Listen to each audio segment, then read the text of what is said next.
Hyde Park's a happening place in a happy neighborhood. So when Hyde Park closed their doors abruptly and didn't pay their employees, the restaurant that was there, people were kind of perplexed. But you know the saying, when one door closes, another opens. And Daniel took advantage, the new owner of that building took advantage, or the new renter of that building took advantage of that open door. People come in and, leave us sweet nothings. The most divine things in life are the things that have time to grow and live in us. Silence, patience, and the waiting bring the most of the joy to the moments. Love this moment with food, Kate. This just reminds me of why we're doing what we're doing and makes me so proud.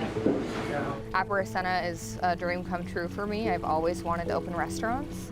Getting this property really came out of nowhere for us. One popular North End joint just shut their doors suddenly, leaving many employees jobless. Their staff had little notice of the shutdown, and when they tried to cash their final paychecks, well, they bounced. So I saw the articles from KTVB, the employees not being paid and them kind of just shuttering their doors overnight, and I could not believe it.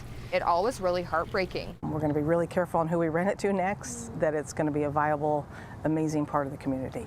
And I immediately called her, and she was busy at the moment, but it was something like 3 hours later. I was here meeting with her, looking at the property, and it was a wreck, but I was able to see through all of that and see the potential.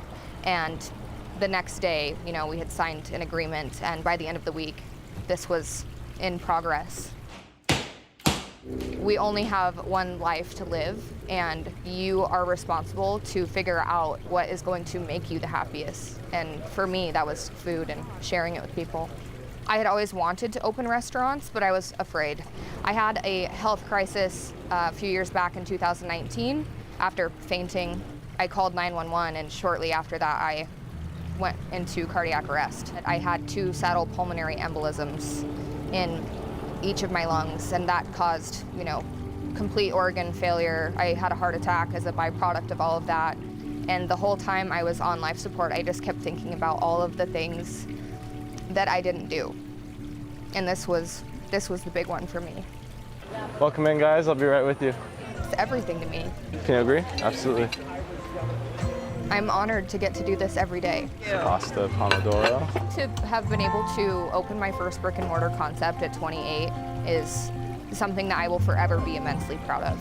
Thank you. Absolutely. I'll give you guys some time. I don't think that there is anything that brings me as much joy as what I'm doing now, and I know this is just the beginning of what we will do here. It is just the beginning. That restaurant is doing so well, they're planning on opening a second one just down the street. Danielle says it's going to be a French bistro named after her grandmother. And like this one, it's also going to be that farm or fresh farm to table kind of ingredients that, well, you can also feel good about. New bistro is going to be across from the Boise Co-op. That's where the former 4th Street station was. Then coming up in September, next month, September 17th, the Boise Co-op is going to shut down the parking lot there, pretty much throw a party, a block party for their 50th anniversary, which is why Danielle says this would be a perfect time to open her next bistro.